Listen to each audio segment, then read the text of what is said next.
الحمد لله نحمده ونستعينه ونستغفره ونؤمن به ونتوكل عليه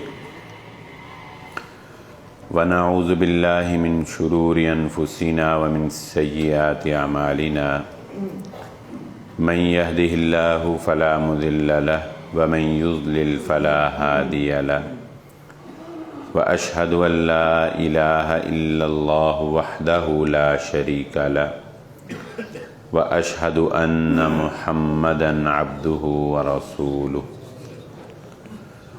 اللهم صل على محمد وعلى آل محمد كما صليت على إبراهيم وعلى آل إبراهيم إنك حميد مجيد اللهم بارك على محمد وعلى آل محمد كما باركت على إبراهيم وعلى آل إبراهيم إنك حميد مجيد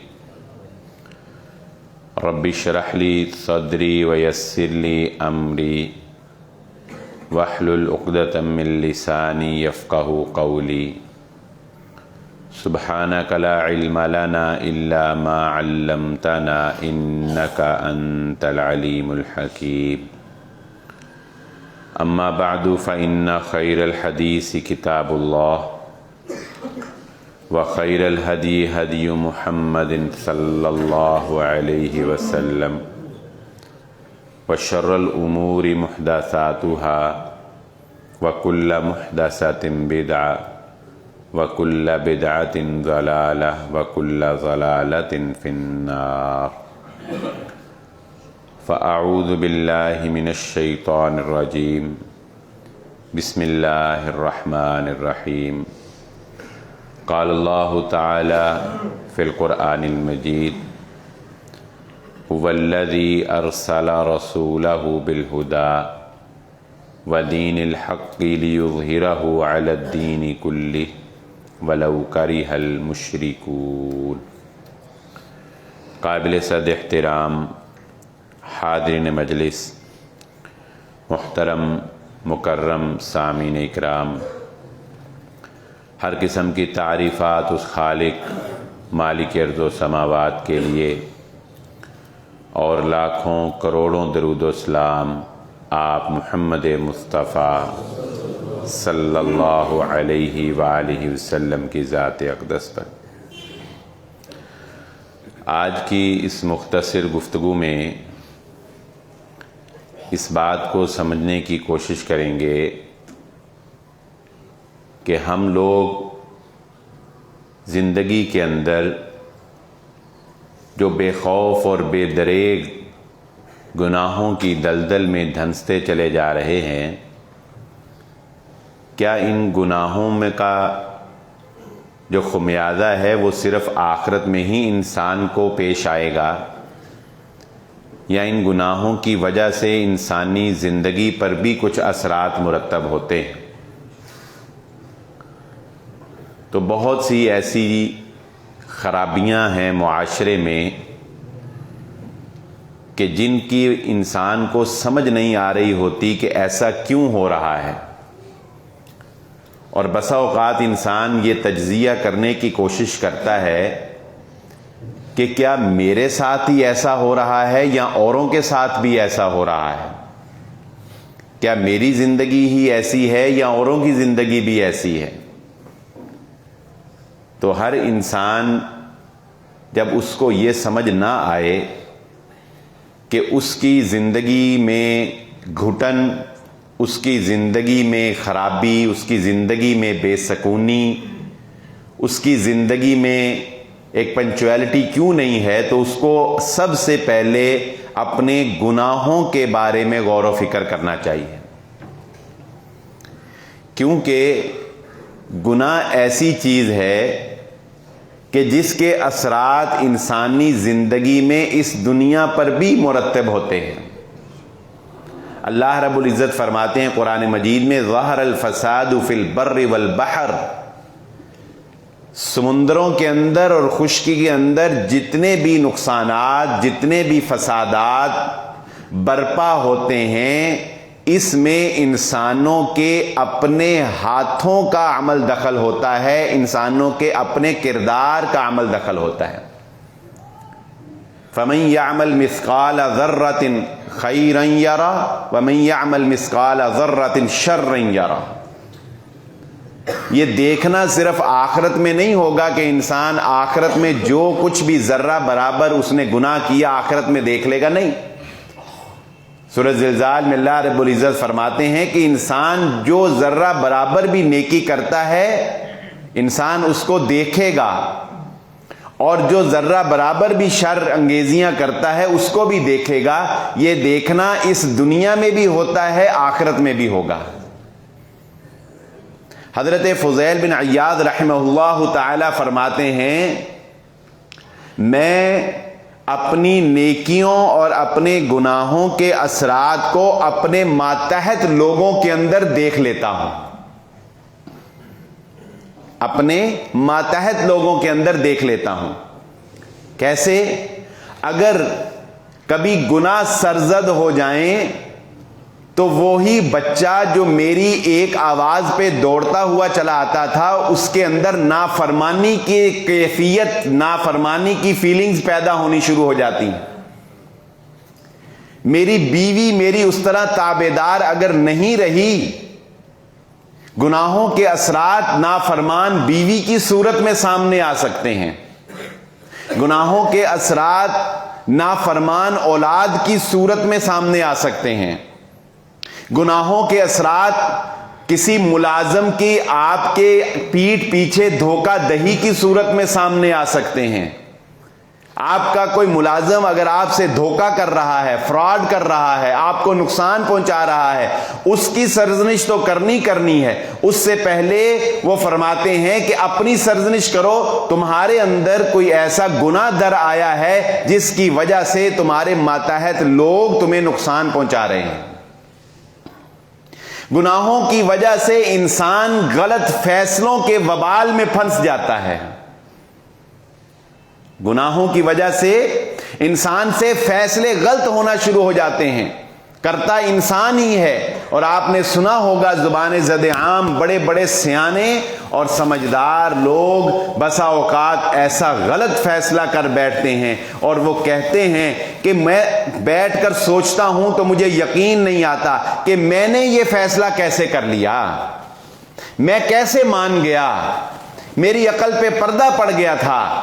پھر کہتے ہیں مجھ پر پتہ نہیں اس نے کوئی جادو کر دیا تھا، مجھ پہ اس نے کچھ پڑھ کے پھونک دیا تھا۔ نہیں، یہ تمہارے اپنے گناہ تھے کہ جن کے وبال کی وجہ سے تم سے غلط فیصلے ہوئے۔ اللہ ہم سب کو غلط فیصلوں سے محفوظ فرمائے۔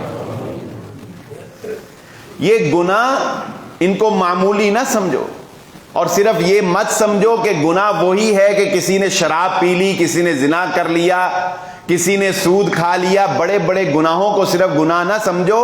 رسول اللہ صلی اللہ علیہ وآلہ وسلم نے ارشاد فرمایا، جب کسی قوم کے اندر سر عام گناہ کیا جانے لگتا ہے، جب کسی قوم کے اندر گناہ سر عام ہو جاتا ہے، گناہ کا کوئی پردہ نہیں رہتا، گناہ کی کوئی اوٹ نہیں رہتی، گناہ کی کوئی شرم نہیں رہتی، تو اللہ رب العزت اس قوم کو بھوک کی شدت کے وبال میں پھنسا دیتا ہے، اس کو بھوک کی فکر لگ جاتی ہے۔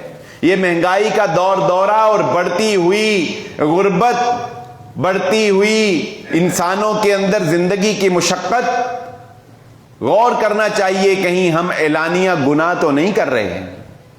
پھر فرمایا اعلانیہ گناہ کی وجہ سے اللہ رب العزت اس گناہ کے وبال کے طور پر اس قوم کے اندر ایسی بیماریوں کو مسلط کر دیتا ہے جن بیماریوں کے بارے میں کبھی ان کے آباء و اجداد نے ان کا نام بھی نہیں سنا ہوتا۔ رسول اللہ صلی اللہ علیہ وسلم نے فرمایا، جس قوم کے اندر ناپ تول کی کمی کی بیماری، ناپ تول میں کمی کرنے کا گناہ در آتا ہے، اس قوم کی زندگیاں اللہ رب العزت مشقت اور مشکل بنا دیتا ہے، اور اس قوم پر اللہ رب العزت ظالم حکمران مسلط کر دیتا ہے۔ آپ اپنے بازار کے اندر جا کر دیکھیں، کیا آپ کو 2 نمبری کی لین دین میں اور پیمانے کے اندر 2 نمبریاں آپ کو سر عام اعلانیہ طور پر نظر نہیں آتی؟ کیا ہمارے بازاروں کے اندر چور سائز عام نہیں بک رہے، فروخت نہیں ہو رہے؟ کیا تانے بانے کے اندر بتایا کچھ جا رہا ہے، دیا کچھ جا رہا ہے؟ کیا یہ نہیں ہو رہا؟ کیا ہماری امبرائڈری کے اوپر سٹیچز کچھ اور ہیں، دکھائے کچھ اور جا رہے ہیں، بتائے کچھ اور جا رہے ہیں؟ کیا یہ نہیں ہو رہا؟ جس شعبے کو بھی آپ اٹھا کر دیکھ لیں، وہ لوہے کا ہو، وہ لکڑی کا ہو، وہ کپڑے کا ہو، وہ پھلوں کا ہو، وہ سبزیوں کا ہو، وہ دالوں کا ہو، جس شعبے کو بھی آپ اٹھا کر دیکھ لیں، ہر شعبے کے اندر آپ کو یہ بات نظر آئے گی کہ اس کے اندر ہمیں اتنی کمی کرنی پڑتی ہے، یہ چور سائز ہے، اس میں 1 سوتر، اس میں 2 سوتر، اس میں اتنا، اس میں اتنا، جو لکھا ہے، جو کہا ہے وہ نہیں ہے، تو بتائیے پھر ہمارے اوپر کیا ظالم حکمران مسلط نہیں ہوں گے؟ تو سب سے پہلے کسی بھی وبال کی صورت میں، کسی بھی گناہ کے اثرات کی صورت میں انسان کو سب سے پہلے یہ تجزیہ کرنا چاہیے کہ اس کا اپنا کردار کیا ہے۔ گناہوں کے وبال میں سے ایک وبال جانتے ہیں کیا ہوتا ہے انسان کی زندگی میں؟ لوگ اس سے نفرت کرنا شروع کر دیتے ہیں، لوگوں کو وہ گناہگار انسان برا لگنے لگ جاتا ہے۔ اگر کوئی اس کے پاس بیٹھتا بھی ہے تو تنگ دلی کی نیت سے بیٹھتا ہے، کوفت محسوس کرتا ہے، اور جان چھڑاتے ہیں لوگ اس سے۔ اس کے پاس بیٹھ کر لوگوں کو سکون نہیں ملتا، لوگ کسی وجہ سے اس کے روب، اس کے شر یا کسی اور مفاد کی وجہ سے اس کے پاس ملتے ہیں، لوگوں کے دلوں کے اندر اس کی نفرت پیدا کر دی جاتی ہے۔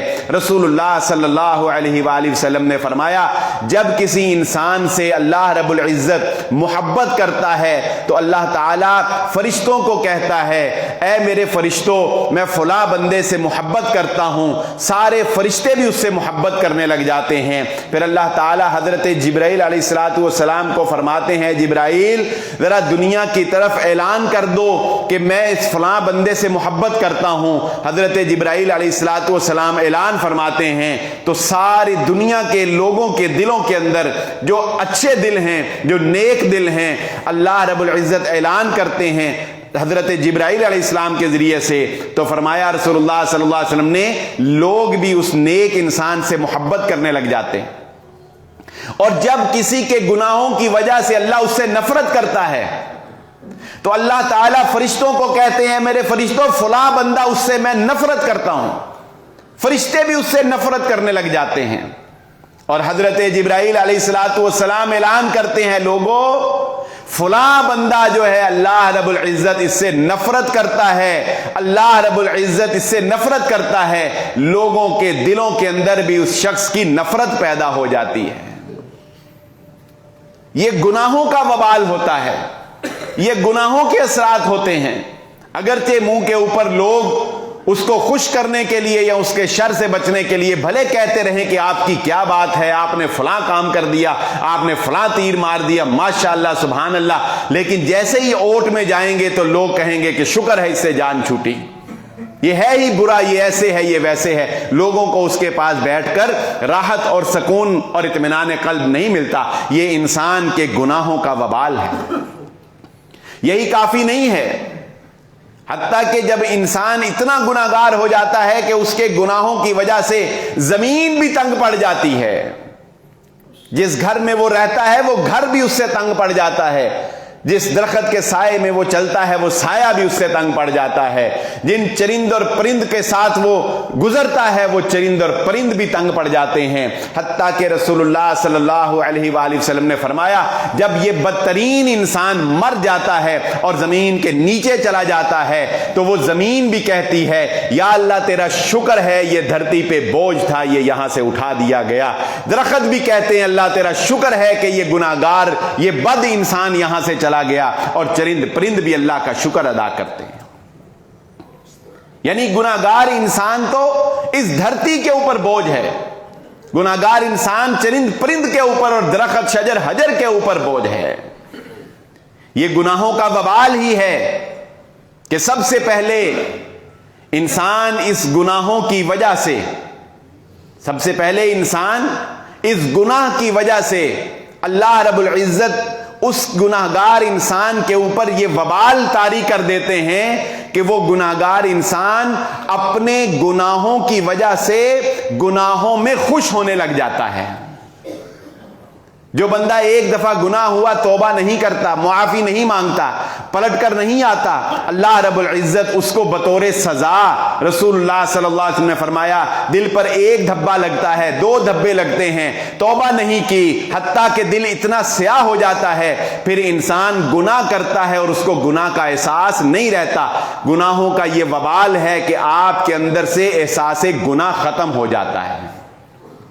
دوسری چیز اس کے بعد جو حاصل ہوتی ہے، سب سے پہلے کہ گناہوں کی کثرت کی وجہ سے آپ کے اندر احساس گناہ ختم ہو جائے، آپ گناہ کریں اور آپ کو شرمندگی محسوس نہ ہو، آپ گناہ کریں اور آپ کو رکاوٹ محسوس نہ ہو۔ دوسرا وبال کیا ہوتا ہے جو رسول اللہ صلی اللہ علیہ وآلہ وسلم نے ارشاد فرمایا؟ دوسرا وبال یہ ہوتا ہے کہ ایسا گناہوں کے اندر پختہ انسان پھر اپنے گناہوں پر فخر کرنے لگ جاتا ہے، اور جب وہ اپنے گناہوں پر فخر کرنے لگ جاتا ہے پھر اللہ رب العزت فرماتے ہیں میں ہر بندے کو معاف کر سکتا ہوں مگر میں اس کو معاف نہیں کروں گا۔ اللہ کی معافی سے انسان محروم ہو جاتا ہے، جو گناہوں کی دلدل میں اتنا پھنس جاتا ہے کہ گناہوں پر فخر کرنے لگ جائے، جن کو رسول اللہ صلی اللہ علیہ وآلہ وسلم نے مجاہرین قرار دیا ہے۔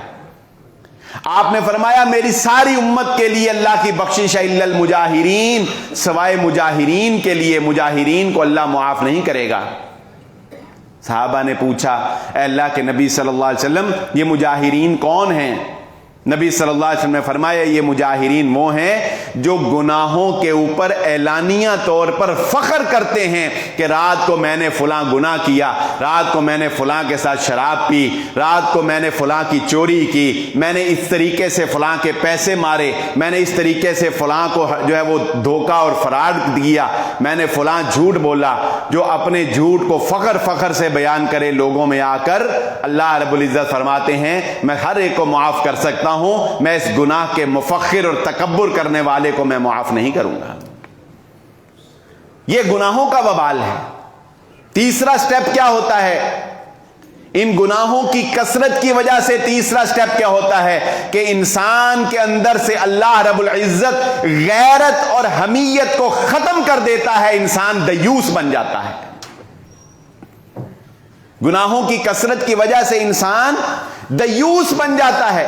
دیوس وہ ہوتا ہے جسے غیرت نہ آئے، جس کو اپنی بیوی، اپنی بہن، اپنی عزت کے لٹ جانے کے اوپر بھی غیرت نہ آئے۔ پھر کیا ہوتا ہے؟ پھر انسان اپنی محرم رشتوں کے سامنے بیٹھ کر ناچ گانا دیکھتا ہے، اسے غیرت نہیں آتی ہے۔ پھر اس کے سامنے اس کے محرم رشتہ دار، اس کے قریبی رشتے، وہ غیر محرموں کے ساتھ تعلق بناتے ہیں، وہ ڈیٹ پر جاتے ہیں، وہ اگلی بدکاریاں بھی کرتے ہیں، مگر انسان کو غیرت نہیں آتی ہے۔ یہ گناہوں کا ایک بہت بڑا وبال ہوتا ہے کہ انسان کے اندر سے اللہ رب العزت غیرت کو ختم کر دے، دینی حمیت کو ختم کر دے، انسان کے اندر دیوسیت جو ہے وہ پروان چڑھ جائے۔ اور دیوس وہ نافرمان ہوتا ہے کہ جو قیامت والے دن اللہ رب العزت کی رحمت سے اتنا محروم ہوگا کہ اللہ رب العزت اس کو دیکھنا بھی گوارا نہیں کریں گے۔ اور رسول اللہ صلی اللہ علیہ وآلہ وسلم نے ارشاد فرمایا لوگوں سن لو، سب سے زیادہ غیرت مند جو ذات ہے وہ اللہ کی ذات ہے، اور اسی لیے اللہ رب العزت نے اپنی غیرت کی وجہ سے ہر طرح کی ظاہری اور پوشیدہ بے حیائی کو تمہارے لیے حرام قرار دے دیا ہے۔ یہ اللہ کی غیرت ہے۔ اللہ کی حرام کردہ جو حدود ہیں ان کو پامال نہ کرو۔ اللہ رب العزت کی غیرت کا یہ تقاضا ہے کہ اللہ نے تمہارے لیے ہر طرح کی بے حیائی، وہ چھپی ہو یا وہ ظاہری ہو، اللہ رب العزت نے وہ حرام قرار دے دی۔ پھر بتائیے ہم زندگی کو کیسے پرسکون کریں؟ ہماری زندگی کیسے ایک شیڈول لائف بن سکتی ہے؟ جبکہ ہم صبح سے لے کر شام تک گناہوں کی دلدل کے اندر دھنسے ہوئے. جھوٹ ہمارے زبان زد عام ہے, دھوکہ دہی ہماری عادت بن چکی ہے, اور فراڈ کرنا اور بری نیت رکھتے ہوئے, نیتوں کا بڑا عمل دخل ہے, یاد رکھیں.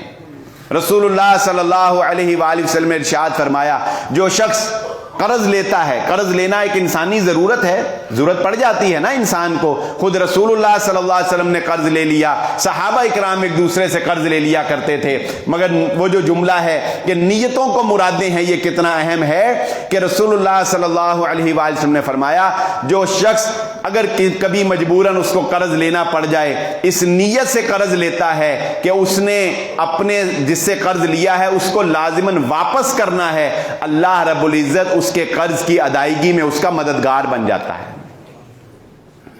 اور جس کی نیت میں کھوٹ ہوتا ہے, جو لیتا ہی اس نیت سے ہے کہ میں نے واپس نہیں کرنا, میں نے مار لینا ہے یا تنگ کر کے دینا ہے, اور کوشش یہ ہے کہ نہ ہی دیا جائے, تو رسول اللہ صلی اللہ علیہ وآلہ وسلم نے فرمایا پھر اللہ رب العزت کی جانب سے بھی اس کی توفیق سلب کر لی جاتی ہے. اللہ اسے توفیق ہی نہیں دیتا کہ وہ واپس کرے, پیسے آتے بھی ہیں تو وہ مقروض کا مقروض ہی رہتا ہے.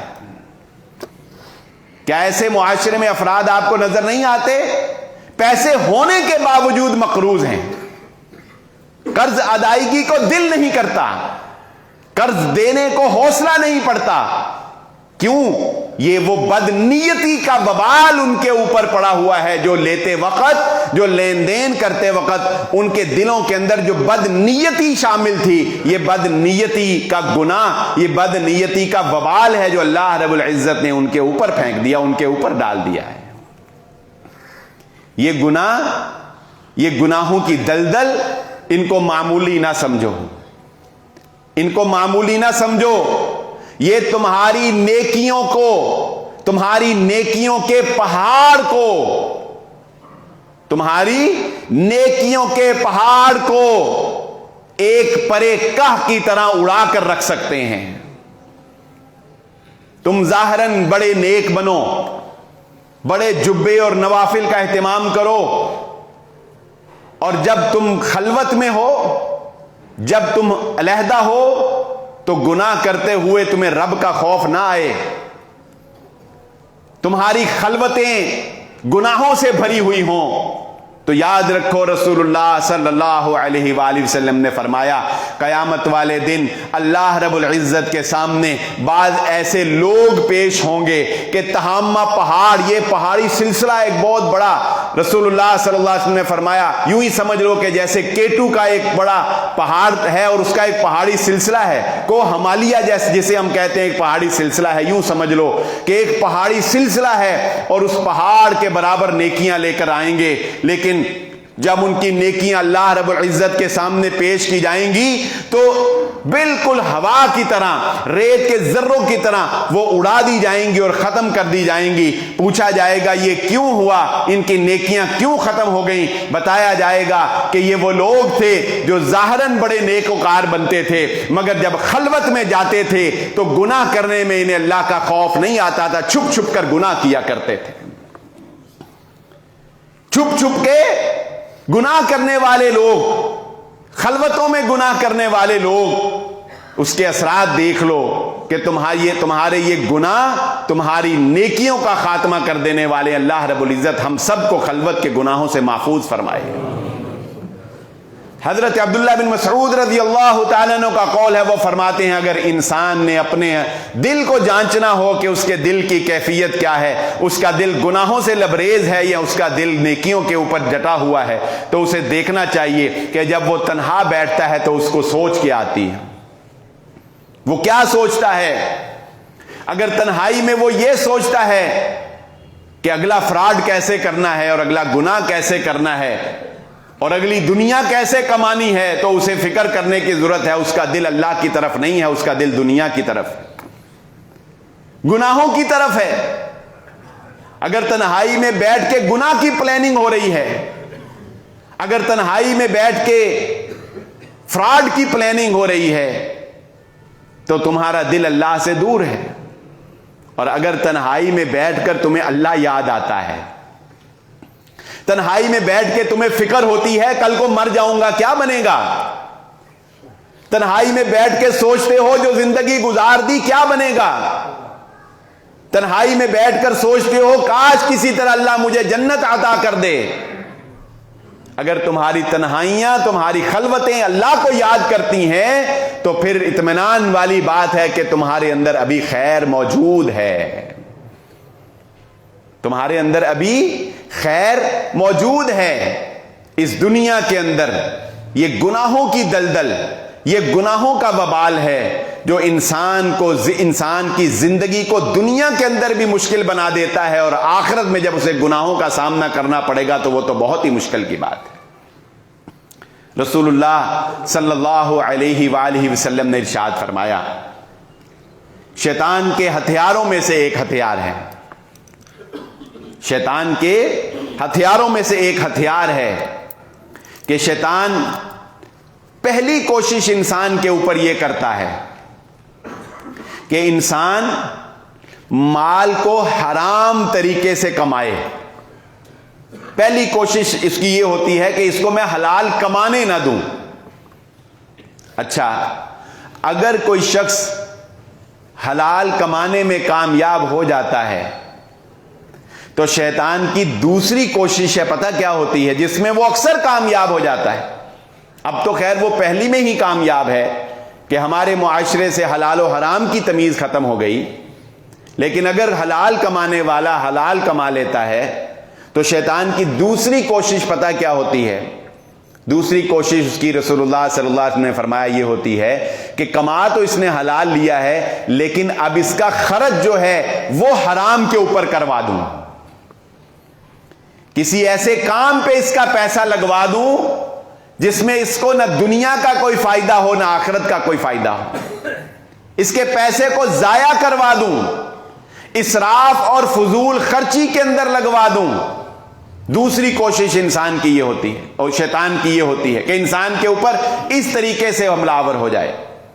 اور تیسری کوشش شیطان کی یہ ہوتی ہے کہ اگر وہ خرچ بھی ٹھیک طریقے سے کرتا ہے، ایک انسان کماتا بھی ٹھیک ہے اور خرچ بھی ٹھیک طریقے سے کرتا ہے، تو تیسری کوشش شیطان کی یہ ہوتی ہے کہ اس انسان کو دنیا کی محبت اور دنیا کی تگودو کے اندر اتنا مصروف کر دے کہ بس وہ کمانے اور خرچ کرنے پر ہی لگا رہے، اللہ سے غافل ہو جائے۔ اس کا زندگی کا مقصد ہی یہ بن جائے کہ کمانا ہے اور خرچ کرنا ہے، نہ اس کو نماز کی فکر ہو، نہ اس کو روزے کی فکر ہو، نہ اس کو حج کی فکر ہو، نہ اس کو زکوٰۃ کی فکر ہو، کسی چیز کی اس کو فکر نہ رہے، بس کمانے کے اوپر لگ جائے۔ اور رسول اللہ صلی اللہ علیہ وآلہ وسلم نے ارشاد فرمایا، جب کوئی بندہ اس دلدل کے اندر پھنس جاتا ہے، یہ بھی ایک قسم کی دلدل ہے، جب کوئی بندہ اس طرح کی دلدل میں پھنس جاتا ہے تو پھر اللہ رب العزت اس کو زندگی کے اندر اتنا محو کر دیتا ہے، یہ اللہ رب العزت کا ایک وبال اس کے اوپر پڑتا ہے دنیا کے اندر کہ اللہ دنیا کی تگ و دو کے اندر اس کو اتنا محو کر دیتا ہے کہ اللہ کہتا ہے اب ہم تجھے اپنے لیے وقت نکالنے دیں گے ہی نہیں، تو دنیا کو ہی کمائے گا، دنیا کو ہی جیتے گا، دنیا ہی ملے گی تجھے۔ یہ گناہوں کا وبال ہے انسان کے اوپر کہ انسان دنیا کمانے کی تگودو میں اتنا محو ہو جائے کہ اس کے لیے اللہ کے پاس جانے کے لیے، اللہ کے ساتھ ملاقات کرنے کے لیے، مسجد میں آنے کے لیے اس کے پاس وقت نہ بچے۔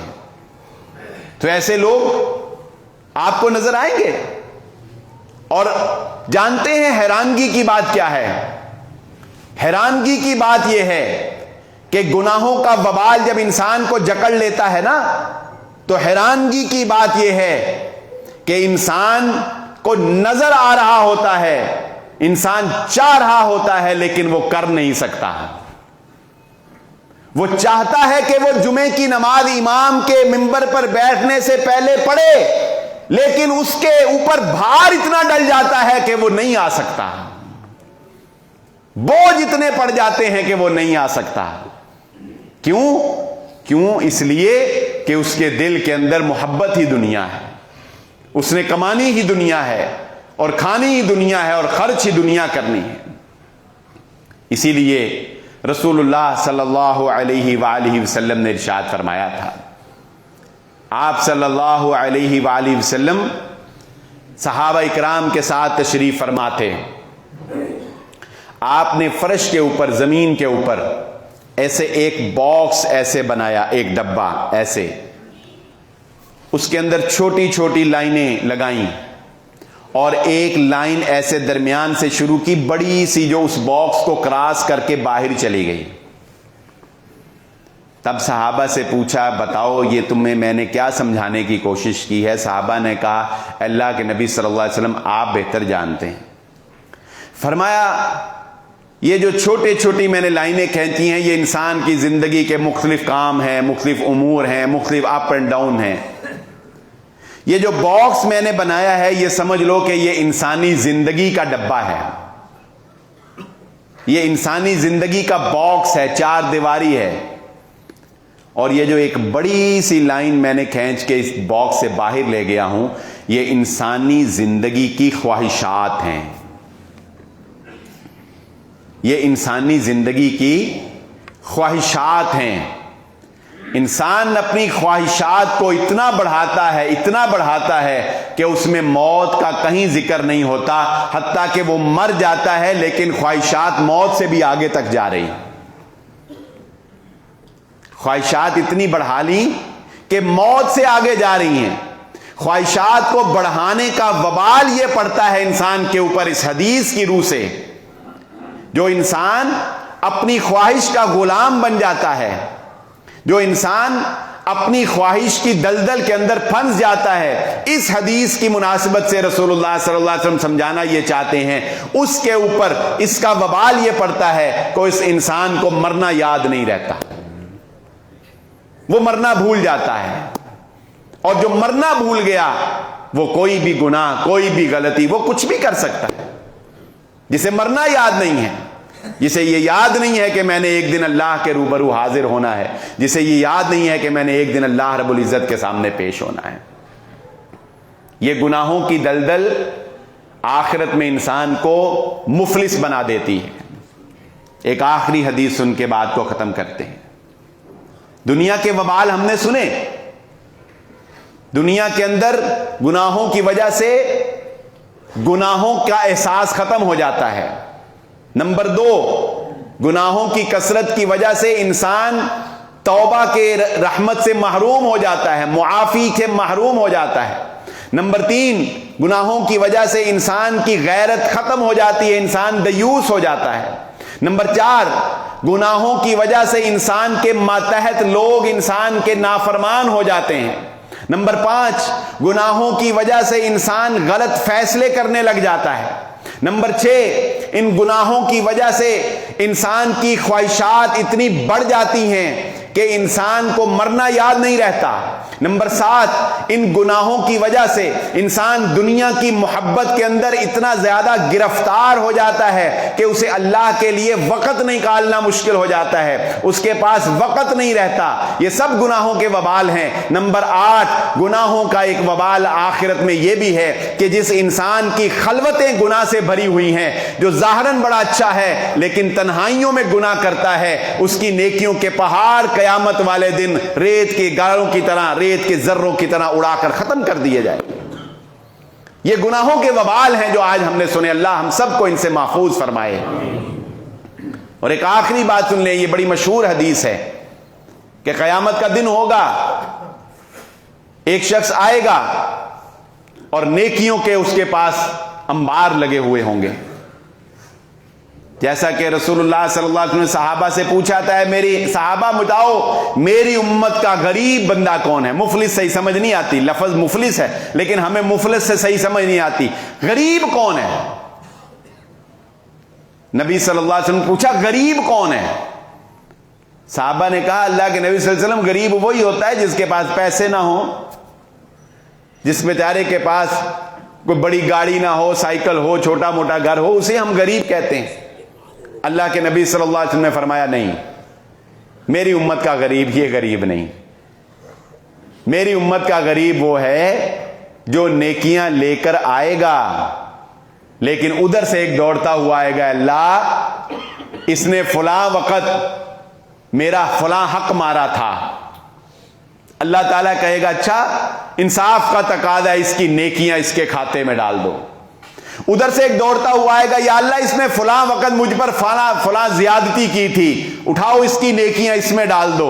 اس کی نیکیاں اٹھا کر ان لوگوں کے نامہ اعمال میں ڈالی جائیں گی اور ڈالتی رہیں گی جب تک کہ اس کی نیکیاں ختم نہیں ہو جاتی. حتیٰ کہ نیکیاں ختم ہونے کے بعد بھی ایک آ جائے گا، وہ کہے گا اللہ ابھی بھی اس کے اوپر میرا حق باقی ہے، ابھی بھی اس نے میرے فلاں جگہ پر فلاں زیادتی کی تھی، ابھی بھی اس نے میرے دینے ہیں. اللہ تعالیٰ کہیں گے اس کے پاس تو نیکیاں ختم ہو گئیں. انسان بڑا سیانہ ہے، وہ کہے گا اس کی نیکیاں ختم ہوئی تو کیا ہوا، اب اس کے اوپر بھار ڈالو، میرے گناہ اٹھاؤ اور اب اس کے نامہ اعمال میں ڈالو. میرے گناہ اب ادھر جائیں، یہ اپ تھا یہ برابر ہوا، اب ڈاؤن ہونا شروع ہو جائے گا. پھر دوسرے لوگوں کے گناہ اس کے کھاتے میں ڈالنے شروع کر دیے جائیں گے. یہ وہ شخص تھا جو حاجی بھی تھا، جو نمازی بھی تھا، جو حج بھی کرتا تھا، عمرے بھی کرتا تھا، نمازیں بھی پڑھتا تھا، روزے بھی رکھتا تھا، لیکن جب کسی کے ساتھ معاملہ کرتا تھا تو دھوکہ کرتا تھا، فراڈ کرتا تھا، حق نہیں دیتا تھا، پیسے نہیں دیتا تھا، گالیاں دیتا تھا، گریبان پکڑتا تھا، عزت نیلام کرتا تھا، زبان سے کسی کی بےعزتیاں کرتا تھا. یہ وہ شخص تھا. سو آج آپ دیکھ لیں پاکستان کے اندر قربانی کرنے میں بھی ہمارا پہلا نمبر ہے اور بے ایمانی کرنے میں بھی ہمارا پہلا نمبر ہے. قربانی پوری دنیا میں سب سے زیادہ پاکستان میں ہوتی ہے. عید کی قربانی، حج اور عمرے کرنے میں بھی پاکستان ٹاپرز میں ہے اور فراڈ کرنے میں بھی پاکستان ٹاپرز میں ہے. یہ وہ لوگ ہیں جو مفلس ہیں، اس امت کے مفلس لوگ ہیں، غریب لوگ. اللہ رب العزت ہم سب کو اپنی اصلاح کرنے کی توفیق عطا فرمائے. وآخر دعوانا الحمدللہ رب العالمین.